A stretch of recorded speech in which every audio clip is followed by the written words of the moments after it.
പുതിയൊരു വീഡിയോയിലേക്ക് എല്ലാവർക്കും സ്വാഗതം. അപ്പം നമ്മൾ കുറേ ദിവസമായി പുറത്തൊക്കെ പോയിട്ട് പൊന്നൂന് എക്സാം ആണെന്ന് നിങ്ങൾക്കറിയാമല്ലോ, അതുകൊണ്ട് പുറത്തെങ്ങും പോകാറില്ലായിരുന്നു. അപ്പം നമ്മൾ ഇന്ന് കുറച്ച് സാധനമൊക്കെ വാങ്ങിക്കാനുണ്ടായിരുന്നു. അപ്പോൾ അതുകൊണ്ട് ഞാനും ഷാജി ചേട്ടനും പൊന്നും കൂടെ ഹരിപ്പാട് പോകാമെന്ന് വെച്ച് നേരെ വണ്ടിയിൽ കയറി. അപ്പം നമ്മുടെ കൂപ്പറിനോടും ലിയോച്ചിനോടും ഒക്കെ ടാറ്റ ബൈ ബൈ ഒക്കെ പറഞ്ഞ് അവരെ കൊണ്ടുപോകണമെന്നുണ്ട്. പക്ഷേ സാഹചര്യം മോശമായതുകൊണ്ട് കൊണ്ടുപോകുന്നില്ല. അപ്പം നമ്മൾ നേരെ പോകുന്ന എവിടോട്ടാന്ന് നിങ്ങൾക്കറിയാമല്ലോ, കഴിക്കാനായിട്ടാണ്. നമ്മുടെ മെയിൻ ഉദ്ദേശം അതാണല്ലോ.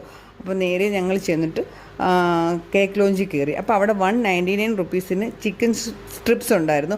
അപ്പോൾ ചിക്കൻ സ്ട്രിപ്സ് നമ്മൾ ഓർഡർ ചെയ്തു കേട്ടോ. നല്ല ക്വാണ്ടിറ്റി ഉണ്ട്, നല്ല ടേസ്റ്റാണ്, നല്ല ക്വാണ്ടിറ്റിയിൽ നമുക്ക് കിട്ടും. പിന്നെ ചായയും ലൈം ജ്യൂസും ഒക്കെ ഓർഡർ ചെയ്തു. പിന്നെ നമുക്ക് ബർഗർ സാൻഡ്വിച്ച് ഓർഡർ ചെയ്തു. ഇതെല്ലാം ഞങ്ങൾ കഴിച്ചിട്ട് നേരെ പോയത് പിന്നെ എവിടോട്ടെന്നറിയാവോ, ഫിഷ് മാർക്കറ്റിലോട്ടാണ്. പക്ഷേ നിർഭാഗ്യവശാൽ അവിടെ മീനൊന്നും തന്നെ ഇല്ലായിരുന്നു. മീനില്ലായിരുന്നെന്ന് വെച്ചാൽ കൊള്ളില്ലായിരുന്നു. പിന്നെ ചിക്കൻ വാങ്ങിക്കാമെന്ന് കരുതി നേരെ ചിക്കനും വാങ്ങിച്ചു. അങ്ങനെ ഞാനും പൊന്നു ഷാജി ചേട്ടനും ബാക്കി സാധനങ്ങളൊക്കെ വാങ്ങിച്ചു നേരെ വീട്ടിലോട്ട് പോകുന്നു. ഓക്കെ, ബൈ, പുതിയ വീഡിയോയിൽ കാണാം.